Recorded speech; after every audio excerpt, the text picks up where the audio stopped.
안녕하세요. 저는 올해로 67살이 된 할머니입니다. 지금까지는 말만 할머니였는데 다음 달이면 예쁜 손녀가 태어나 정말로 할머니가 된답니다. 그날을 손꼽아 기다리고 있어요. 여기에 올라오는 기가 막힌 사연들 볼 때마다 참 사람 사는 세상에는 별일이 다 있다 싶었습니다. 그래도 그런 별난 사연들에 울고 웃다 보면 제가 겪은 모진 세월의 상처도 조금씩 아무는 것 같더군요. 여기 사연을 보내는 사람들은 다 젊고 똑똑한 사람들 같아서 내 이야기를 보낼 생각은 전혀 못했는데 얼마 전에 딸이 엄마 이야기도 한번 보내보라고 용기를 주었어요. 며칠 동안 책상에 앉아서 제 이야기를 썼다 지웠다 하는 동안 혼자 많이도 울었습니다. 지난 세월에 대한 회한도 들었지만 지금 제가 누리고 있는 이 시간이 너무 감사하고 행복한 마음이 더 컸어요. 치유의 눈물이었죠. 저는 지금 미국 뉴저지에 살고 있답니다. 여기서 살게 된 지는 이제 5년쯤 되었어요. 35년 동안의 결혼 생활을 마무리하고 그러니까 요즘 사람들 말로 황혼 이혼을 하고 딸이 공부하고 있는 미국으로 오게 되었어요. 늙음하게 말도 안 통하는 새로운 나라에 적응하는 것이 쉽지만은 않았지만 똑똑하고 착한 딸이 늘 곁에 있어주니 든든하고요. 이곳 한인 커뮤니티가 잘 되어 있어서 좋은 분들이 많이 도와주시고 있어요. 시니어 스쿨에서 영어도 배우고 교회에서 함께 봉사도 하면서 살아가고 있답니다. 이 세상에서 자기 아들만 제일 소중한 까다로운 시어머니, 자기 엄마 말에는 꼼짝도 못하는 꼬장꼬장한 남편과 함께 살았던 35년은 매일매일 마음이 지옥 같았어요. 그런데 사람이 지옥에서 살다 보면 그곳이 지옥인 줄 모르는 법이거든요. 그냥 원래 사는 게 그런 것이라니 하고 꾸역꾸역 살아왔죠. 그러다가 용감하게 그 지옥문을 박차고 나오기까지는 정말 우여곡절이 많았답니다. 그 덕분에 지금은 너무나도 멋진 세상에서 홀가분하고 행복하게 살고 있죠. 70년 가까이 살아온 제 인생에서 가장 잘한 일을 꼽으라면 단연 우리 딸을 낳은 일이라고 할 거예요. 그리고 두 번째로 잘한 일을 대라고 하면 저는 주저없이 35년 만에 이혼한 것을 꼽습니다. 이혼한 것이 뭐가 자랑이라고 떠드느냐고 흉보실 분들도 있겠지만 저는 누가 뭐라 해도 이혼한 것이 너무나도 자랑스럽고 기뻐요. 제가 왜 그렇게 생각하는지 여러분 한번 들어봐 주시겠어요? 저의 먼 친척의 소개로 27살에 5살 많은 남편과 결혼했어요. 남편은 초등학교 선생님으로 봉직하다 교장으로 정년 퇴직했어요. 남편은 정근을 다니면서 사택에서 혼자 지낼 때도 있었지만 저는 결혼하고 나서 시댁에 들어가 줄곧 시부모와 함께 살았어요. 시골이긴 했지만 그래도 그 동네에서 유지 소리 듣는 집안이었어요. 조상에게 받은 땅이 많아서 다른 집에 붙여준 논밭도 있었고 읍내에 작은 상가도 몇 개 가지고 있었어요. 그래봤자 시골이라 서울 부자들에 비하면 아무것도 아니겠지만 우리 식구들 먹고 사는 데는 충분했어요. 가족들을 먼저 좀 소개해야겠네요. 남편은 그 집안의 귀한 독자였어요. 저희 시아버지도 독자였으니 2대 독자가 되겠네요. 이 집이 워낙 손이 귀한 집안이라고 동네 어른들이 말씀해 주시더라고요. 남편은 저에게도 선생처럼 굴었어요. 저한테 늘 권위적이었고 사소한 것까지 사사건건 꼬장꼬장하게 잔소리를 해댔어요. 아니 이 사람아, 난닝구를 이렇게 납작하게 동겨놓지 말고 한번 요울에 접어서 돌돌 말아놓으라고 몇 번을 말하나, 응? 이렇게 해놓으면 난닝구 가운데에 주름이 잡힌다니까. 옷 안에다가 있는 속옷인데 주름 조금 치면 어때서 그래요? 서랍이 작아 그렇죠. 납작하게 개야 자리를 덜 차지하니까요. 무슨 여자가 남편 말에 한 번도 알겠어요 하는 법이 없나? 어디서 매번 말대꾸야 말대꾸가. 남편이 그렇게 하라면 네 하고 그냥 그렇게 해. 속옷 하나도 자기가 원하는 방식대로 개어놓으라 하고 계란 후라이 하나를 해와도 노른자가 너무 익어도 안 되고 그렇다고 안 익어도 안 되었어요. 노른자에만 알갱이가 보이는 굵은 소금을 서너 알 올려야 하는데 소금 알갱이까지 세어보면서 많이 뿌렸네 적게 뿌렸네 잔소리를 하는 사람이었죠. 이런 남편의 꼬장꼬장한 성격은 딱 자기 어머니를 닮았어요. 시어머니는 90세가 다 되어가도록 허리 하나 굽지 않고 머리카락 한 올 흐트러지지 않은 차림을 했어요. 바늘로 찔러도 피 한 방울 안 나올 것 같았죠. 또 옛날 분이어서 어쩔 수 없다고는 하지만 아들에 대한 애착이 어마어마했고 남아 선호 사상도 강했어요. 이것 때문에 저와 제 딸이 겪은 수모는 이루 다 말할 수가 없죠. 제가 시집을 온 이후로 시어머니는 모든 집안일을 저에게 맡기고 본인은 전혀 하지 않았어요. 대신 항상 방문을 활짝 열고 방 안에 앉아서 제가 일하는 것을 매의 눈으로 감시했죠. 끊임없이 잔소리를 퍼부으면서요. 저도 우리 집에서 장녀로 커서 어렸을 때부터 집안일을 해왔기 때문에 집안일이 그렇게 서툴지는 않았어요. 그런데 시어머니는 아주 사소한 일도 자기가 원하는 방식으로 하라고 요구했어요. 그게 훨씬 더디고 불편한 방법이더라도요. 지금 생각해보면 시어머니는 제 모든 게 못마땅했던 것 같아요. 자기 아들이 너무 아까워서 그랬겠죠. 남편은 월급을 받아오면 전부 시어머니를 드렸어요. 그럼 시어머니가 거기서 쌀이나 연탄 같은 큰 살림을 계산하고 장볼 돈만 빠듯하게 저에게 주셨어요. 넉넉히 주는 것도 아니면서 늘 헤프게 쓴다고 야단을 했죠. 남편과 시어머니는 근검절약에는 아주 도같은 사람들이라 휴지 한 장 허투루 쓰는 법이 없었어요. 너 일로 와봐라. 이 휴지 이래 많이 둘둘 말아 쓴 거 이건 네 짓이다. 우리 집에는 이렇게 낭비하고 사치하는 사람이 없다. 똥 싸고는 딱 3칸만 쓰는 거다. 이런 작은 것부터 이리 헤프니까는 자꾸 생활비가 빵꾸 나는 기다. 네네, 어머니 알겠어요. 왜 화장실 쓰레기통까지 들고 나와 그러셔요. 아, 남자스럽게. 우리 딸 키울 때 다들 종이 기저귀 쓰던 시절이었는데요. 저는 종이 기저귀는 한 장도 써보질 못했어요. 그저 손이 부르트도록 천 기저귀를 빨아서 써야 했어요. 아이가 크는 동안 학교에서 쓰는 연필 한 자루도 당신 새끼손가락보다 작아지기 전에는 새 것을 내주지 않았어요. 그렇게까지 어려운 시절도 아니고 그렇게까지 어려운 집도 아니었는데 말이죠. 시아버지가 돌아가신 이후로 집안의 모든 일은 시어머니와 남편 둘이서 결정했어요. 물론 시아버지가 계실 때도 제 의견을 물은 적은 없었지만요. 그 시절을 돌아보니 저는 그냥 그 집에서 밥 해주고 빨래하는 식모였던 것 같네요. 그래도 시아버지는 한 번씩 생각나요. 고마운 마음도 있고요. 시아버지가 돌아가신 지 벌써 20년 가까이 되었지만 요즘도 아버지 기일은 꼭 기억해서 교회 가서 기도합니다.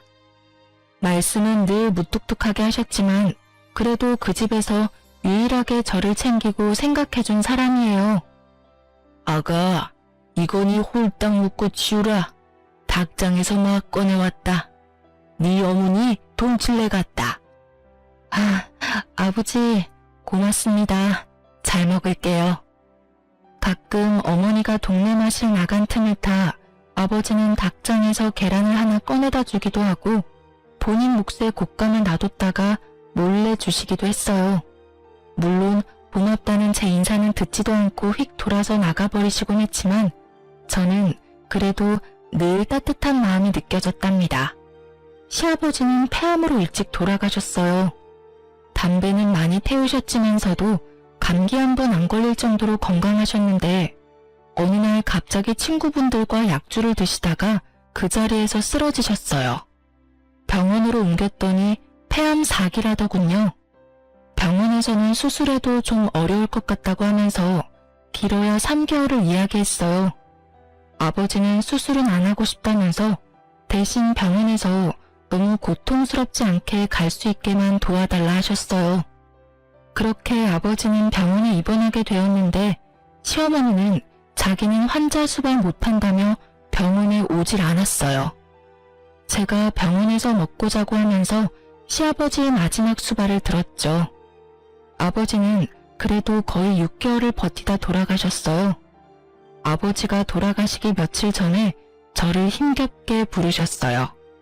저에게 통장과 도장을 하나 주시더라고요. 예금 통장이었는데 그 날짜로 3천만 원이 좀 넘는 돈이 되어 있더라고요.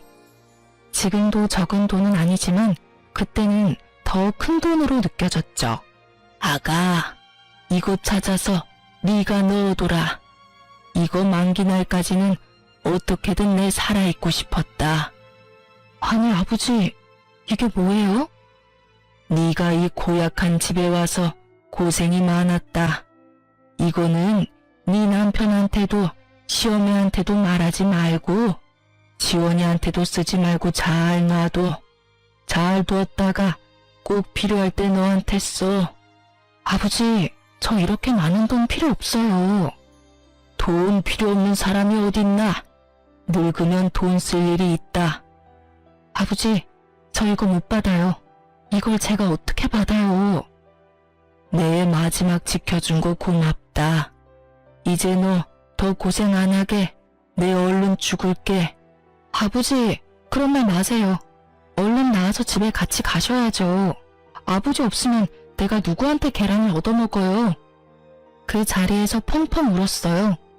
그날 너무 울어서 그런가 정작 시아버지 돌아가신 날은 눈물도 안 나오더라고요.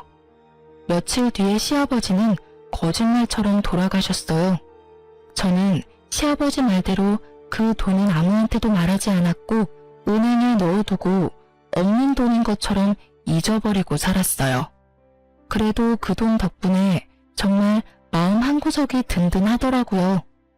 시아버지는 그렇게 살아계실 때도 유일하게 저에게 따뜻하신 분이셨고 돌아가셔도 저를 든든하게 해주셨어요. 친정 아버지가 일찍 돌아가셔서 저도 아버지 정을 모르고 살았거든요. 그래서 저에게는 시아버지가 주신 그 무뚝뚝한 사랑이 참 귀하고 고맙습니다. 마지막으로 이제 우리 딸 이야기를 해야겠네요. 딸 이야기를 하려니까 눈물부터 나네요. 우리 딸도 참 마음고생을 많이 했어요. 제가 막 결혼을 해서 시집에 들어왔는데 시어머니가 저를 앉혀놓고 이야기하더라고요. 남자에게 군 식구가 생기면 그 식구들 먹여 살리느라 등골이 빠지는 법이다. 애 주렁주렁 낳아서 우리 귀한 아들 고생시키지 말고 딱 아들 하나만 낳아. 더 낳을 생각일랑 하지 말고. 아들을 낳으면 좋겠지만 만약에 딸이 나오면 어떡해요, 어머니? 저는 정말 궁금해서 물어봤어요. 어떻게 아들만 골라 낳을 수가 있나 싶어서요. 그게 제 마음대로 되는 게 아니잖아요. 부정타기 재수없는 소리. 그냥 잔말 말고 아들 하나만 낳아서 키우라니까. 시어머니는 소리를 버럭 질렀어요. 아들을 골라 낳을 수 있는 것도 아니고 어떻게 딸을 낳는 것이 재수가 없는 일인가 싶었지만 시어머니가 버럭대는 통에 그 자리에서는 아무 말도 못했죠. 안타깝게도 임신이 바로 되지는 않았어요. 유산도 2번 했고요. 그때마다 시어머니는 몸을 함부로 했느니 어쨌느니 별 이상한 소리를 하면서 저를 비난했어요. 나중에 동네 어른들이 이 집은 워낙 손이 귀하다면서 시가 안 좋다는 소리를 슬쩍 전해주더라고요. 그래도 그때는 모든 게 제 탓인 것만 같았어요. 늘 주눅이 들어있었죠. 그러다가 결혼 4년 만에 어렵게 생긴 아이가 우리 딸이에요. 제가 그때 31살이었는데 그때는 그 나이가 엄청 노산이었죠. 그게 어떻게 하는 건지는 잘 모르겠지만 어쨌든 아들 하나만 낳아 잘 키우라고 했는데 어렵게 임신해서 겨우 딸을 낳았으니 시어머니가 저희를 곱게 볼 리가 없었죠. 아직 꽃샘추위가 남아있는 때였는데 산모방에 연탄 들어가는 것도 아깝다고 타박했어요. 그나마 그 연탄불도 몸을 푼 제가 나와서 직접 갈아야 했어요. 우리 아기는 시어머니가 한 번도 안아준 적이 없었어요. 딸은 어차피 남의 집 줄 거라면서 정줄 필요가 없다면서요. 아기를 낳고 3, 7일도 지나지 않은 어느 날 시어머니가 남편한테 이야기하더라고요. 저 물건은 임신도 잘 안 되고 아무래도 아들은 못 낳는 물건 같으니 어디 다른 여자한테 가서 아들 하나만 낳아서 데리고 와라. 아니 어머니, 그게 무슨 말씀이셔요? 학교 선생이 그런 짓을 하고 어떻게 아이들을 가르쳐요? 학교 선생이지만 남자고 이 집안의 독자인데 그게 뭐 흉이 된다니? 대를 잇는 것보다 더 중한 게 어디 있다고. 세상 사람들이 그거 하나 이해 못할까? 네, 알았어요. 제가 알아서 할게요, 어머니. 이제 그런 소리는 하지 마세요. 일부러 저 들으라고 그랬는지는 모르겠지만 조심스럽게 하는 이야기는 아니었어요. 큰 소리로 이야기해서 방에 있던 제가 다 들었죠. 아무것도 모르는 아기가 들을까 싶어 신생아의 귀를 막고 철음이 북받쳐 올라 한참을 꺽꺽대고 울었던 기억이 나네요. 그래도 저한테 그러는 것까지는 제가 참으면 되는 일이었는데 우리 딸까지 구박할 때는 정말 화가 나더라고요. 참다 어머니에게 아이도 듣는데 그러지 마시라고 소리를 친 적도 있었어요. 그러고 나서는 며칠 동안 손이 발이 되도록 빌어야 했지만요. 아이가 좀 크고 나서는 할머니가 뭐라고 하시면 그냥 참고만 있지 말라고 가르치기도 했어요. 지원아, 할머니가 네가 잘못하지도 않았는데 막 야단치시면 잘못했습니다 하지 말어. 버릇없이 대들라는 게 아니라 할머니, 나 그렇게 안 했어요. 할머니 저한테 그러지 마세요. 라고 또박또박 말하라는 거야. 엄마도 옆에서 거들어줄게. 응, 알았어 엄마. 할머니는 정말 이상해. 어느 날은 이랬다고 뭐라고 하고 다른 날은 저랬다고 뭐라고 해.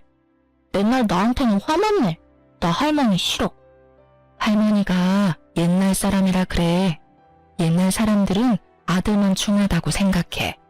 그치만 엄마는 네가 딸이라서 너무 좋아. 아들을 10트럭을 갖다 줘봐라. 내 딸하고 바꾸다.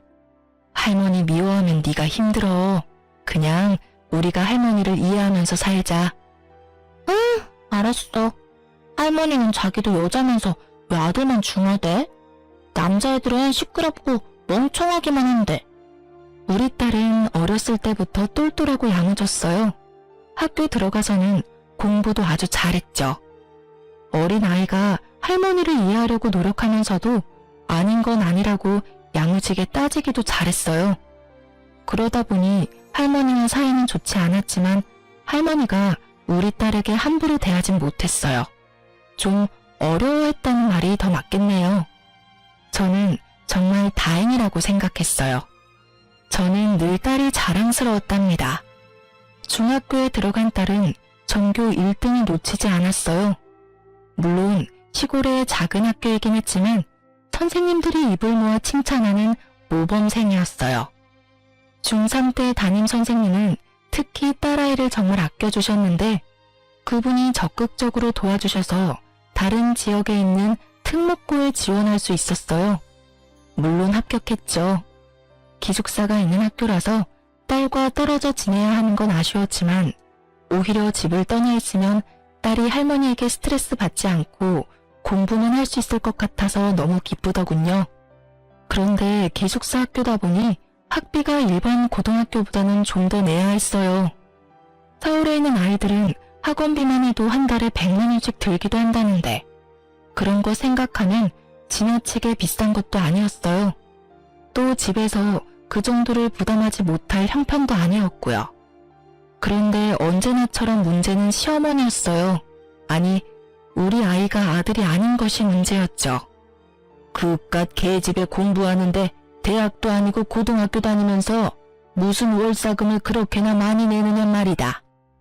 요즘에는 대학을 나와야 시집도 잘 가는 법이니 내가 대학은 얼마가 들어도 보내준다 이 말이다.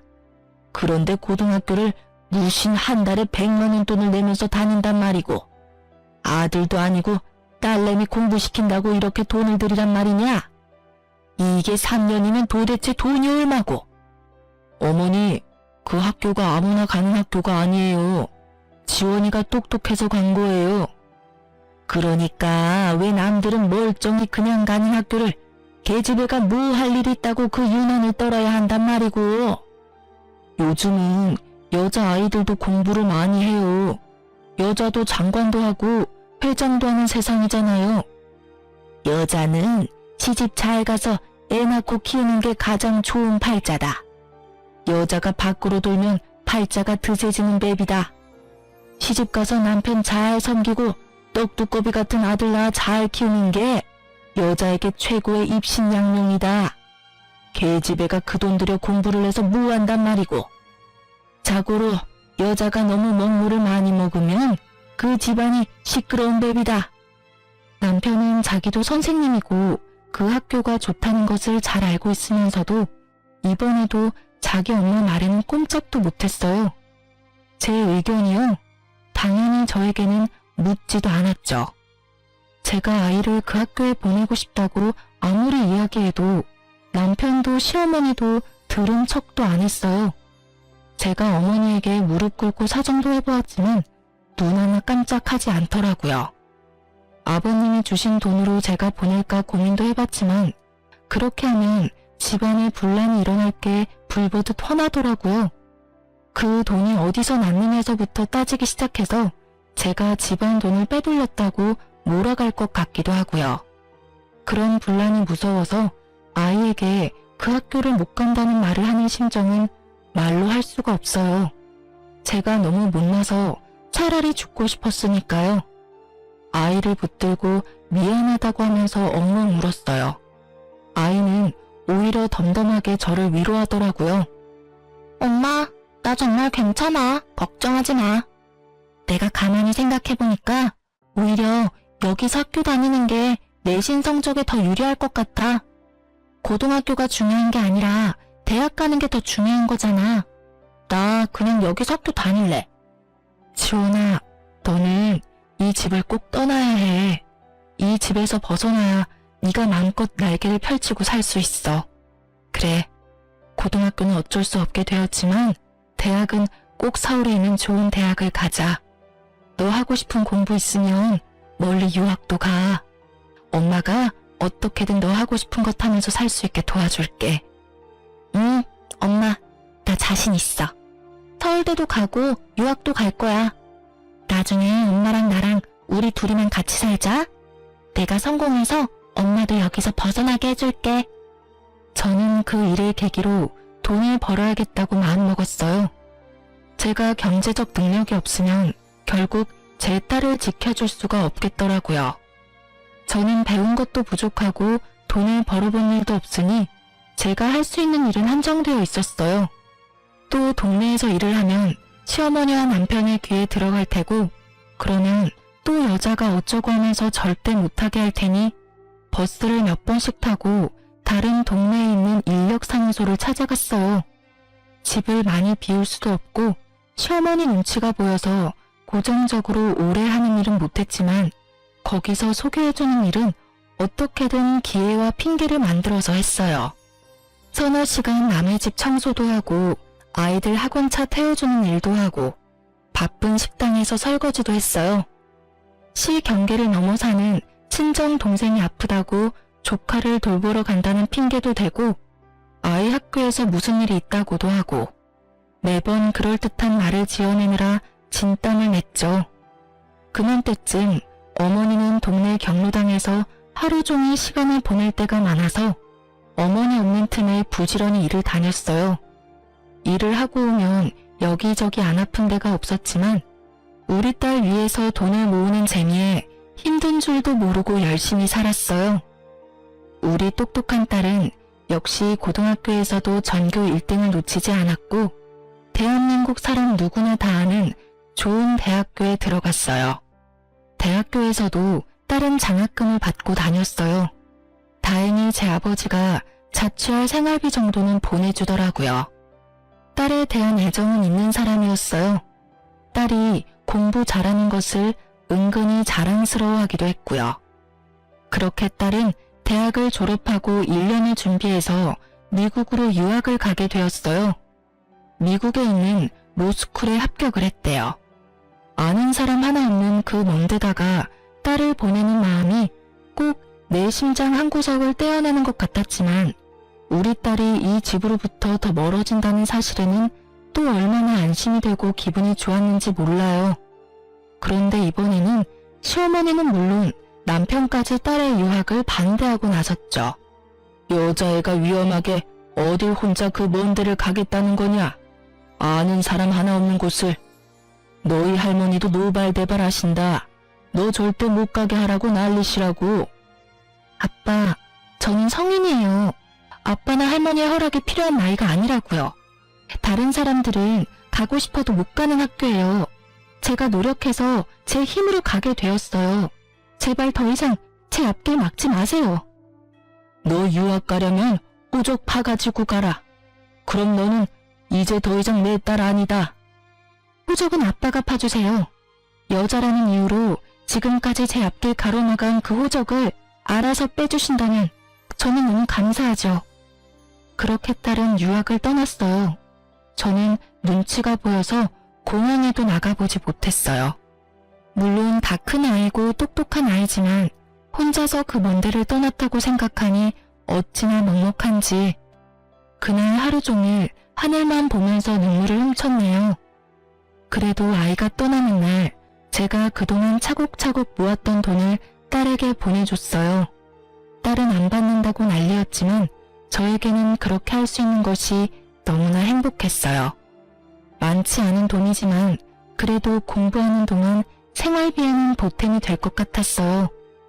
우리 딸에게 처음으로 엄마 노릇을 제대로 한 것 같더라고요. 미국에 간 딸은 제 아빠와는 정말 연락을 하지 않았지만 저와는 매일 인터넷 통화도 자주 했어요. 그러던 어느 날 목욕탕에서 세신을 해주신 아주머니가 저에게 오른쪽 가슴에 뭐가 만져진다고 병원 한번 가보라는 거예요. 자기 언니가 그랬다면서요. 그러고 보니 제가 만져봐도 덩어리 같은 것이 잡히더라고요. 아무리 만져봐도 느낌이 좀 이상했어요. 딸과 이야기를 나누다가 이 이야기를 했더니 마침 딸이 얼마 후에 방학이라 한국에 오겠다면서 이참에 건강검진을 같이 해보자고 예약을 해주었어요. 유방암 3기였어요. 암의 크기가 크다고 당장 수술을 받으라 하더라고요. 이럴 경우 5년 이상의 생존율이 40%밖에 안 된다면서요. 당장 수술 날짜를 잡고 일단 집으로 내려와서 남편과 시어머니에게 이 사실을 알렸어요. 남편은 좀 놀란 얼굴로 말이 없었는데 시어머니는 대뜸 수술하지 말라는 소리부터 하더라고요. 유방암이면 유방을 잘라내는 거 아니냐? 아이고, 이제 하다하다 내 아들이 한쪽 유방이 없는 여자랑 살라는 소리냐? 곧 쓸데없이 수술할 거 없다. 암 수술이면 돈도 한두 푼 드는 것도 아니고 저 우리 옆 동네 산에 암 걸려서 요양 온 사람 있는데 여 와서 3년 동안 공기 좋은 데 있으면서 누룩나무 껍질 차 다려 먹었더니 암이 싹 다 낫다더라. 너도 여기서 누룩나무 껍질 다려 먹고 요양하면 다 나을 건데 무슨 가슴 잘라내는 수술을 한다니? 어머니, 제가 일단 같이 병원에 갔다 와 볼게요. 진짜 수술을 해야 하는 건지 어쩐 건지 제가 잘 알아보고 올게요. 시어머니의 그 말에 없던 정도 뚝 떨어졌어요. 그래도 반평생을 함께 살아오면서 식구들 밥해 먹이고 빨래해준 공이 있는데 고작 하는 소리가 유방 없는 여자랑 사는 아들이 불쌍하니 누룩나무 껍질이나 다려 먹으라뇨. 기가 차서 말도 안 나오더라고요. 입원하는 날 병원에 따라온 남편은 무슨 검사를 왜 하는지 하나하나 따지고 물었어요. 검사하는 데마다 쫓아다니면서 간호사 선생님을 괴롭히더라고요. 제가 걱정되어서 묻는 게 아니라 괜히 쓸데없는 검사를 해서 돈 나가는 건 아닌지를 걱정하는 것 같았어요. 자기 마음대로 병실도 제일 싼 거로 한다고 하고 입원도 하루라도 적게 하게 하려고 억지를 부리기도 하고, 수술 후에 수술 부위 고통을 줄여주는 진통제를 돈을 내고 선택할 수 있다고 하니 제가 원래 참는데 도살하면서 하지 말라 하더라고요. 저한테는 묻지도 않고요. 화가 치밀어 올랐어요. 아무리 천하제일의 짱돌이라지만 평생 자기 집에서 밥하고 빨래하고 자기 수발, 시어머니 수발에 시아버지 병수발까지 다 든 내가 아프다는데 쫓아다니면서 계산기를 두드리고 있는 모습이 정말 꼴보기 싫었어요. 할 수만 있다면 종이짝처럼 구겨서 박박 찢어버리고 싶더라고요. 나 돈 있어요. 뭐라고? 내 수술할 돈 있으니 쫓아다니면서 이렇게 계산기 두드리지 않아도 된다고요. 아니, 당신이 돈이 어디서 나? 그리고 그걸 왜 이제 이야기하는 거야? 괜히 머리만 아팠네. 뭐, 돈이 어디서 났는데? 아니, 그보다 얼마나 있는데? 집으로 가세요. 그리고 이제 병원에 오지 마세요. 내 수술도 내가 알아서 하고 죽어도 혼자 죽을랍니다. 극각 유방암으로 요즘 안 죽어. 당신 죽으면 우리 어머니는 누가 돌봐? 절대 죽으면 안 되지. 그나저나 돈이 얼마나 있는데? 내가 죽으면 자기 어머니를 돌볼 사람이 없다는 말에 저도 우리 시아버지처럼 수술 받지 말고 그냥 죽어버릴까도 잠깐 생각했어요. 더는 그 집에서 살고 싶지가 않더라고요. 내가 이 집에서 떠나려면 죽는 방법밖에 없다고 생각했어요. 그런데 그 말을 듣고 있던 딸이 미친 사람처럼 제 아빠에게 화를 내더라고요. 아빠한테는 지금 엄마가 살아야 하는 이유가 고작 할머니를 돌보기 위해서예요? 세상에, 아빠가 그러고도 사람이에요. 엄마가 지금까지 어떻게 살았는데, 할아버지 병수발도 엄마가 다 했는데, 엄마가 아니라는데 고작 나와서 할머니를 돌보라는 소리를 해요? 아니, 너 왜 소리를 지르고 그러냐? 아빠와 할머니는 사람이 아니에요. 양심도 없고 염치도 없어요. 사람의 탈을 쓴 악마라고요. 엄마 말대로 그냥 집에 가세요. 가서 병원에 다시는 얼씬대지 마세요. 엄마는 내가 돌봐요. 아빠 얼굴 보면 엄마가 더 아플 것 같아요. 병원에 그림자라도 나타나면 나 가만히 있지 않을 거예요. 다시는 오지 마시라고요. 아셨어요? 딸이 그렇게 화를 내는 모습을 보니 정신이 번쩍 들었어요. 그리고 내가 살아야겠다 생각했어요. 수술을 잘 받고 살아나서 이 사람하고 이혼해야겠다고, 이 지긋지긋한 곳을 떠나야겠다고요. 다 큰 딸이 입 바른 소리를 하니 남편은 별 대꾸도 못하고 멍하니 서 있다가 쓴 입맛을 다시면서 돌아갔어요. 딸에게 수술하고 건강해져서 남편과 이혼하겠다고 이야기했어요. 딸은 저를 꼭 끌어안고는 자기가 도와주겠다고 하더라고요. 엄마, 수술 잘 받고 보란듯이 건강해져서 나랑 미국 가서 살자. 내가 성공해서 엄마 그 집에서 데리고 나온다고 했잖아. 내가 아직 성공은 못했지만 내가 최선을 다해서 도와줄게. 엄마, 아무것도 걱정하지 마. 그래, 엄마 수술 잘 받고 건강해질게. 너랑 둘이만 산다는 생각만 해도 병이 다 낫는 것 같다. 그렇게 서로 부둥켜 안고 한참을 울었네요. 다행히 수술은 성공적이었어요.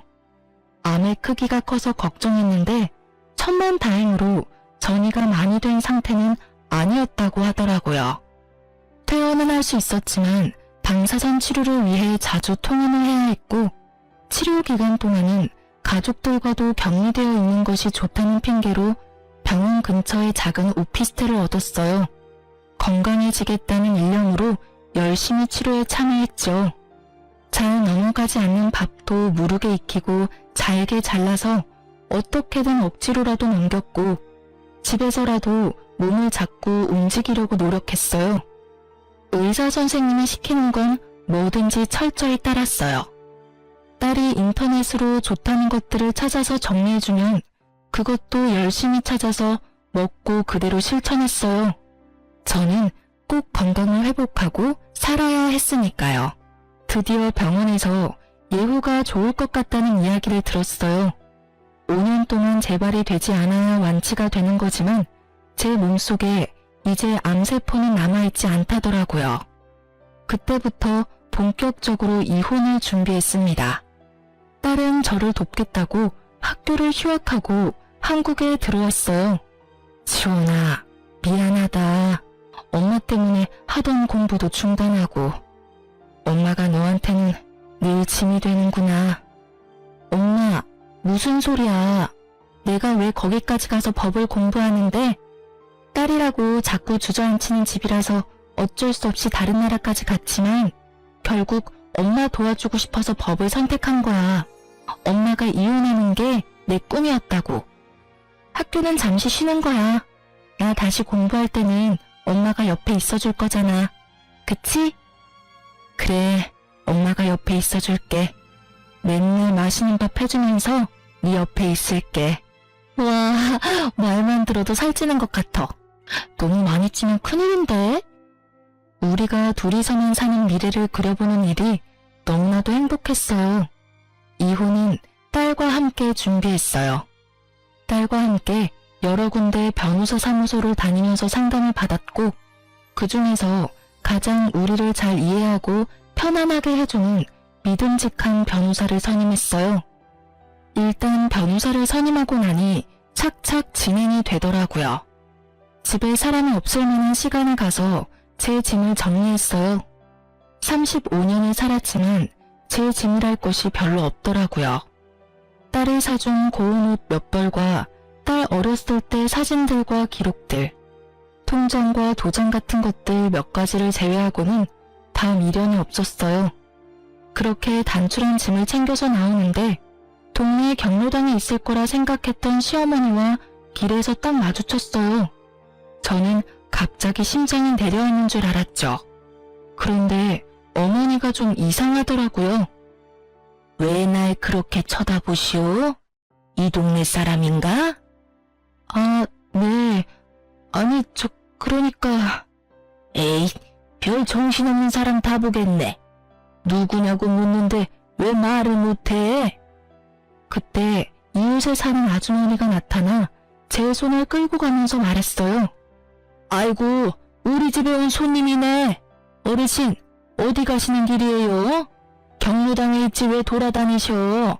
아들이 또 찾느라 고생하겠네. 얼른 경로당에 가 계셔요. 네? 경로당 가는 길이요. 경로당 가는 길이 맞는데 왜 안 나오나 그래? 아주머니는 저를 자기 집으로 데리고 들어갔어요.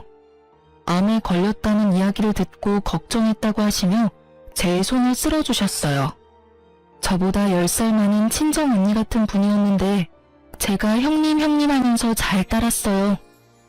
저는 그간에 있었던 일들을 이야기하며 형님 앞에서 펑펑 울었답니다. 형님도 제 손을 잡고 눈물을 흘리셨어요. 그래, 지원 엄마야. 잘 생각했다. 아까 어머니 이상한 거 봤지? 검사 결과 치매란다. 치매요? 아니, 언제부터 어쩌다가요? 뭐, 한 달 남짓 되었을까? 할매가 집을 못 찾고 헤매고 다니는 걸 동네 사람이 데리고 온 적이 있는데 또 얼마 안 가서 경찰서에서 연락이 오고 그랬거든. 동네 보건소에서 읍내 병원으로 가보라 해서 지원 아빠가 데리고 갔나 보대. 아직은 초기지만 치매가 진행되고 있단다. 아직 초기라는데 그래도 저를 못 알아보시네요? 저러다 또 멀쩡해지기도 하는갑더라. 또 어느 날은 멀쩡하게 알아보고 정정해. 그러다 한 번씩 또 이상하고. 순간 조금 흔들렸어요. 이런 노모를 두고 제가 이혼을 한다는 게 잘못된 일인 것 같고 죄책감도 들더라고요. 그런데 그런 눈빛을 읽었는지 동네 형님이 앉아있는 제 다리를 철썩 때리더라고요. 지원 엄마야, 너 정신 차려라. 지금까지 저 집에서 그 고생을 하고 또 치매 노인까지 수발 들으려고? 네 목숨 걸고 결심한 거라면서 뭘 고민하고 있어. 아이고, 내가 괜히 붙잡았네. 이제 가, 빨리 가. 멀리 도망가서 딸하고 행복하게 살아. 형님의 그 말이 너무 고마워서 저는 또 눈물 콧물을 다 빼고 울었죠. 얼굴 다시 못 보는 거야 좀 서운하지만은 지연 엄마가 무슨 고생을 하면서 살았는지 이 동네 사람들은 다 안다. 말을 못해서 그렇지 네가 너무 안쓰럽고 아깝다고 다들 마음 아파했다. 그러니까 이제라도 도망가서 잘 살아. 네가 잘 살면 내 마음도 좋다. 형님 고마워요. 제가 연락할게요. 그동안도 너무너무 고마웠어요. 저는 그 길로 집을 나와서 변호사를 대리인으로 세우고 이혼을 진행했어요. 제 연락처도 바꾸고 서류에는 변호사 연락처만 알려주었죠. 딸도 마찬가지로 연락처를 바꾸었고요. 변호사를 통해 남편이 변호사 사무실로 찾아와서 저를 내놓으라고 난리를 쳐서 경찰이 왔었다는 이야기를 전해 들었어요. 이혼 과정은 말처럼 쉽지만은 않았어요. 시어머니와 남편에게 부당한 대우를 받았던 그 모진 시간들을 다시 떠올리고 서류로 만드는 작업을 하다 보니 매일 눈물이 나고 화가 나기도 하고 우울증에 걸릴 것만 같았죠. 제가 일하면서 모았던 예적금 내용도 증거로 제출하고 시아버지 병수발 드는 동안 무료한 시간을 보내느라 써두었던 병상일지도 아주 귀한 자료가 되었어요. 딸도 할머니와 아빠의 부당한 대우를 구체적으로 증언하고 딸이 어린 시절 썼던 일기장도 증거로 제출했어요. 딸의 중학교 3학년 때 담임선생님은 딸이 특목고에 진학하지 못했던 당시의 상담한 자료를 찾아서 보내주시기도 했어요. 마음은 힘들었지만 한편으로 많은 분들에게 정말 너무 감사한 날들이기도 했답니다. 이런저런 증거들을 근거로 시어머니에게는 위자료를 요구하고 남편에게는 재산의 절반을 분할해달라는 청구를 했어요. 조정도 하고 법원에도 몇 번씩 불려가야 한다는데 저는 그 과정을 고마운 변호사 선생님이 다 대신해 주셨어요. 그래서 남편과는 그 이후로 얼굴 한번 마주치지 않을 수 있었네요. 지나는 시간이 흘러 결국 이혼을 하게 되었고 시어머니는 위자료 1,000만 원을 남편은 재산의 절반을 분할해주라는 판결을 받았어요.